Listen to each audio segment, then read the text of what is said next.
I'm Lynn Randall, and I am a strategic event consultant with Maritz Travel Company. And Lynn is with us here today to talk about meetings and event strategies and what the state of them are and where they're going in the future. So 2010 was pretty much a rebound year for the meetings and events industry. What are the meetings like now, the meetings that are coming back now? How are they different from the meetings before?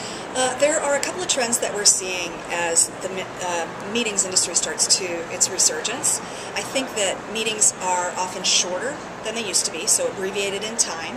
I think that there are fewer attendees, and I think that companies are really trying to build out strategies that start from the beginning. So look at who's the most important to me, segmenting experiences. So creating physical experiences for your highest value, the people that bring the highest value back into your organization, and maybe extending virtually for other sets of attendees that could be maybe need the information but might not be as high value to contribution to your organization's success. Mm-hmm. And what types of technologies are being embraced by meetings now?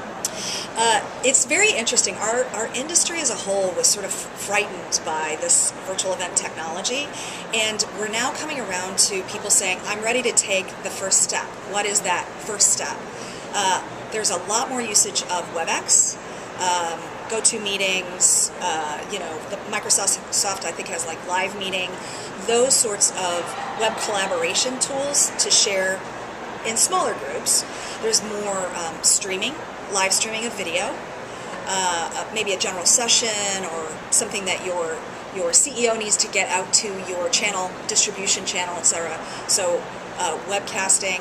And then I think that we're seeing a lot more interest in virtual event platforms, either as a before and after a physical event or to create a possible replacement for a lot of the content that's delivered in a physical meeting.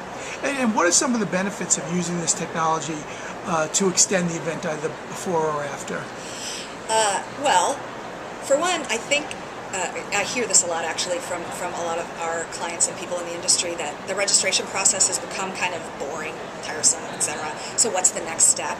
So it becomes a bit more engaging as you register people. They can enter the environment. It replicates the sense that you're at an event, so it sort of has that metaphor to it.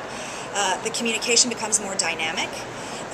Your speakers can actually chat with their potential session attendees in advance of the event. They become more honed with their messaging so that the time that they have on site is really using the on-site experience in its best possible format, role-playing, live exchanges, working through challenges together as a team. And then the one-way messaging is accomplished before and then carried again after. Mm-hmm. And when it comes to proving ROI and measuring, what are some of the challenges in measuring the virtual components of a program? Well, I think, honestly, the biggest challenge is that you have so much data.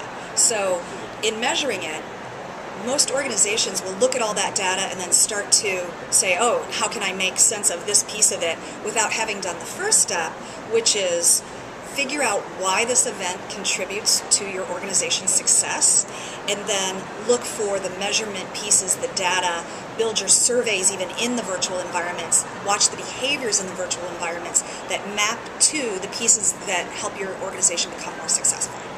And what are some of the pitfalls that organizations go into when they start adapting virtual technology? Do some of them maybe go overboard and think that they can just abandon the face-to-face component?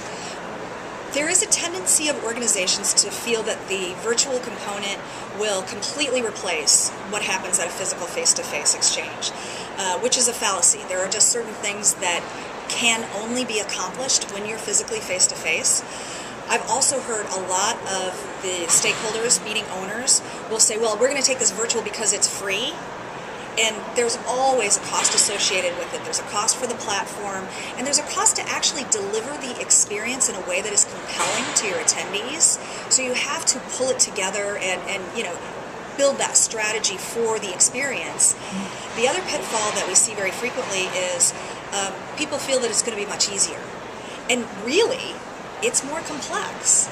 You have everything that you would need, for the most part, in a physical experience, in addition to an implementation of technology. So you almost have those two pieces together that have to, work as one, and you have to have a real partnership with your IT organization. Those are just a few of the challenges faced by people that are entering the virtual event. Okay, and moving forward now, how does 2011 look compared to 2010? Is business going to be better? I believe that business is going to be better. I think that we are seeing the optimism in our industry around that business coming back. I also believe that corporations, stakeholders have figured out that they've missed that communication. What happened at that physical exchange really did strengthen their organization and contribute to their organization. And now that they've done without it for a couple of years, they cut out a lot of those meetings, they're feeling the pain of that. So they're understanding now these unintended consequences of having removed the good aspects of what happens when you pull people together in meetings and events.